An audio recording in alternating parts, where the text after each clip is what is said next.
علیکم ورحمۃ اللہ وبرکاتہ۔ آئیے اس دعا کی فضیلت اور افادیت جانتے ہیں کہ یہ دعا کب اور کیسے پڑھنی چاہیے اور اس دعا کے پڑھنے کے کیا فائدے ہیں۔ سب سے پہلے تو آپ کو یہ بتاؤں کہ یہ دعا پڑھنے سے کانفیڈنس میں بھی اضافہ ہوتا ہے۔ آئیے دعا دیکھتے ہیں۔ اللہم، اے اللہ، انی، بے شک میں، نسالو کا سوال کرتی ہوں تجھ سے، الہدا، ہدایت کا، وتقا اور تقوی کا، والعفافا اور پاک دامنی کا، والغنا اور غنا کا۔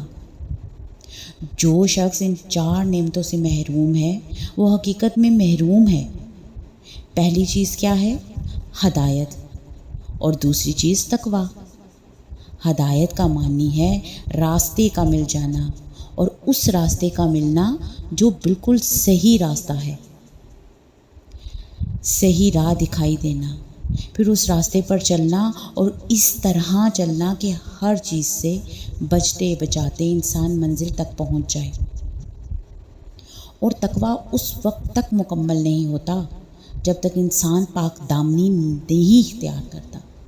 پاک دامنی سے مراد اپنی نگاہوں، اپنے کانوں اور اپنے کردار اور ہر چیز کو خیانت اور برائی سے بچائے۔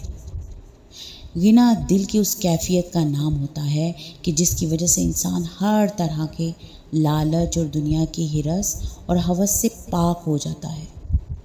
انسان کے اندر جتنا زیادہ غنا آتا ہے اتنا ہی اس کے اندر اطمینان بڑھتا جاتا ہے۔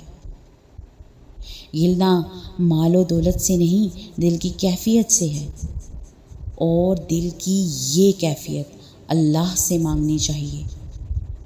اصل مالدار دل کا مالدار ہوتا ہے۔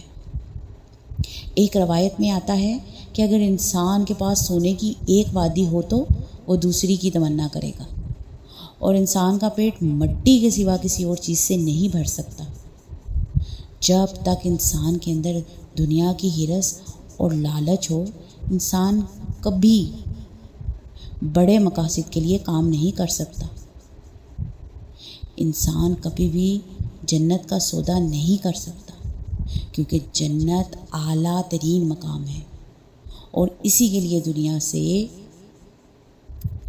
بے پرواہی لازمی ہے۔ جو انسان دین پر چلتا ہے اس کے اندر ان صفات کا ہونا لازمی ہے، اور ان کے لیے وہ اللہ سے دعا مانگے۔ آئیے اس دعا کو اپنی روٹین کا حصہ بناتے ہیں اور اس دعا کو یاد کرتے ہیں۔